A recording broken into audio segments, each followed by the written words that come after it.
Democratic Bharat पर ताजा तरीन खबरों को देखने के लिए सब्सक्राइब करें हमारा चैनल।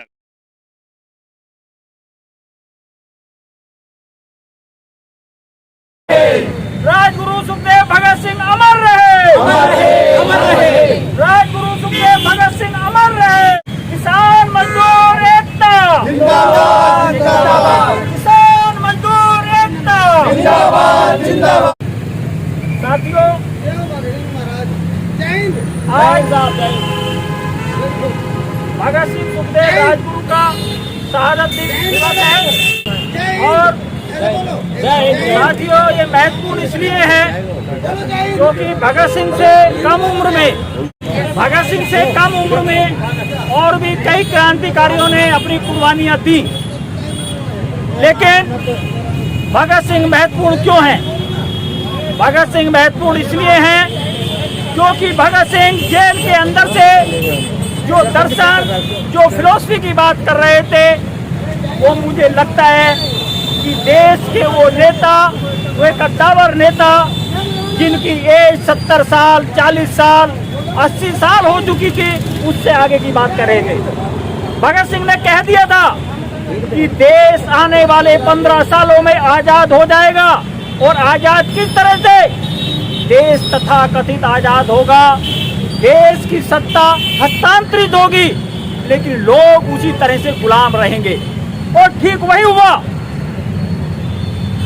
भगत सिंह के ये कहने के बाद 1931 के बाद 15 साल के बाद देश की सत्ता का हस्तांतरण हुआ और देश की आवाम, देश की जनता उसी तरह से गुलामी की जंजीरों में जकड़ी रही, क्योंकि गोरे तो यहाँ से चले गए लेकिन काले अंग्रेज आज भी मौजूद हैं, क्योंकि ये भगत सिंह ने ये बात 15 साल पहले कह दी थी। इसलिए महत्वपूर्ण बनता है उनका विचार।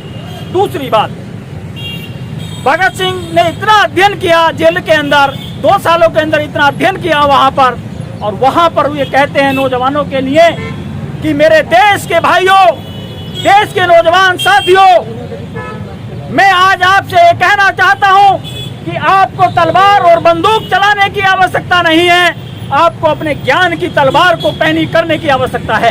इंकलाब जिंदाबाद, इंकलाब जिंदाबाद, इंकलाब जिंदाबाद। रद्द करो। ज्ञान की तलवार पैनी करने का मकसद उनका था कि दुश्मन की जो चालें हैं, जो काले अंग्रेज जो चालें चल रहे थे, उन चालों को समझ करके वह उसका जवाब कैसे दें।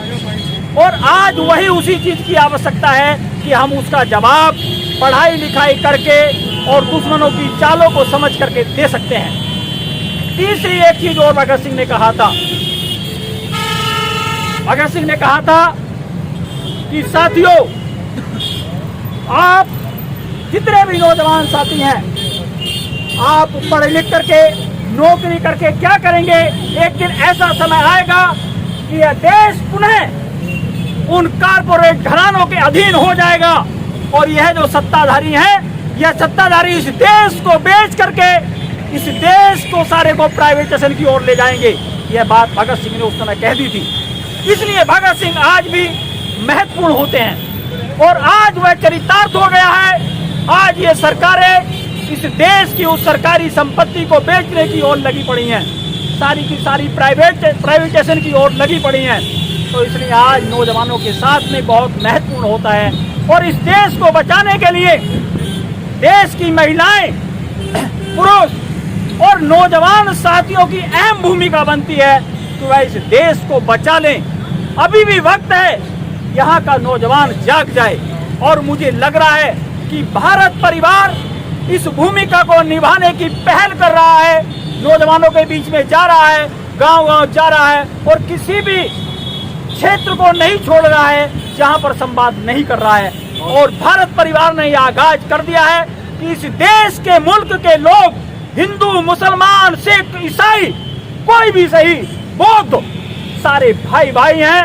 ये दुश्मन, ये राजनेता अपनी चालों से हमें अलग अलग कर देना चाहते हैं, लेकिन आज हम यहाँ पर भगत सिंह के शहादत दिवस पर, सुखदेव राजगुरु के शहादत दिवस पर हम ये संकल्प लेते हैं कि हम इन दुश्मनों की चालों में नहीं बटेंगे, और हम भाईचारा कायम रखते हुए और पूरे देश को अपना परिवार मानते हुए हम इस लड़ाई को लड़ेंगे और जीतेंगे।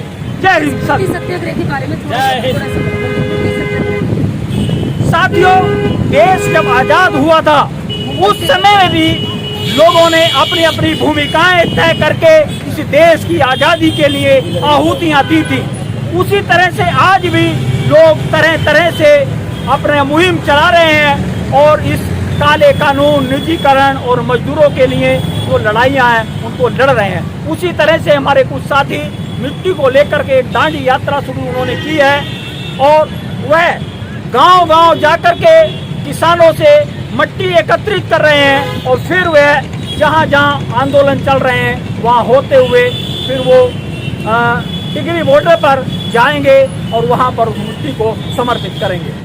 भगत सिंह के अनुसार जो बातें कहेगी तो वो मैं रखना चाहूंगा 4 पंक्तियों के माध्यम से कि आजादी की शाम नहीं होने देंगे, वीर शहीदों की समाधि को बदनाम नहीं होने देंगे, जब तक तन में गर्म लहू की एक बूंद भी बाकी है भारत की इज्जत को नीलाम नहीं होने देंगे। और इसी पंक्ति के साथ एक पंक्ति और कही थी कि सियासत का नशा सिमतों का जादू तोड़ देती है, हवा उड़ते ही किसी पंछी के बाजू तोड़ देती है, ऐसी सियासी भेड़ियों कुछ गैरत जरूरी है तवैब भी किसी मौके पर घुंघरू तोड़ देती है।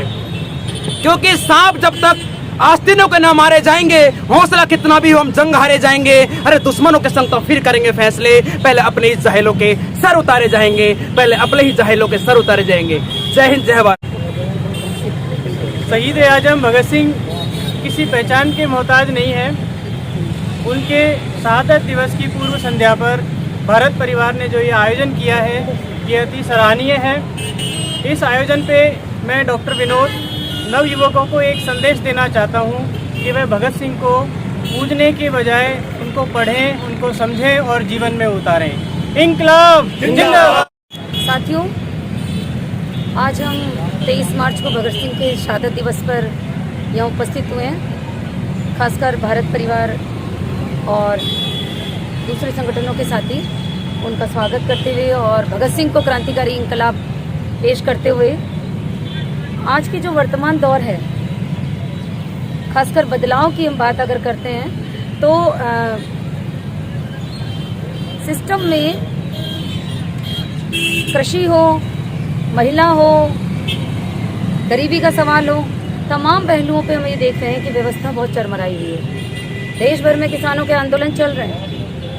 बहुत बड़े बड़े संख्यात्मक आंदोलन होने के बावजूद 221 लोगों के शहादत होने के बावजूद देश की जो वर्तमान सरकार है, केंद्र सरकार है, उस पर आंदोलन का कोई प्रभाव नजर नहीं आता। आज हम भगत सिंह की विरासत से सीखकर तमाम देश के चल रहे आंदोलनों को, खासकर किसान आंदोलनों को समर्थन देना चाहते हैं। साथ ही ये कह देना चाहते हैं कि भगत सिंह ने किसानों, गरीबों, मजदूरों और बेरोजगारों की लड़ाई लड़ी थी।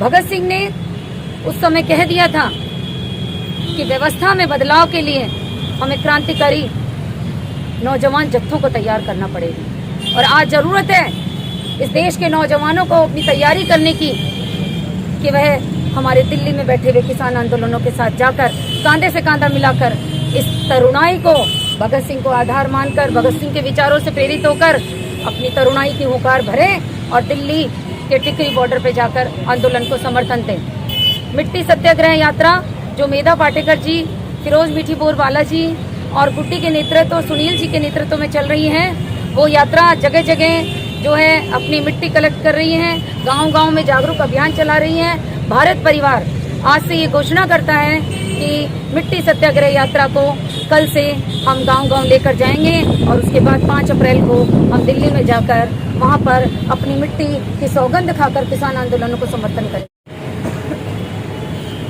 नमस्कार, मैं महेश वर्मा। डेमोक्रेटिक भारत पे आप देख सकते हैं कि आज अलवर के भगत सिंह चौराहे पर शहीद आजम भगत सिंह, राजगुरु सुखदेव की शहादत दिवस पर आज अलवर के ये नौजवान जो विचारों से भी नौजवान हैं, सन 1931 में शहीद भगत सिंह जब शहादत को नमन फांसी के फंदों को चूम रहे थे तो उन्होंने कहा था कि मेरा बदलाव और मेरी क्रांति इस देश में नई आज़ादी के लिए नहीं है।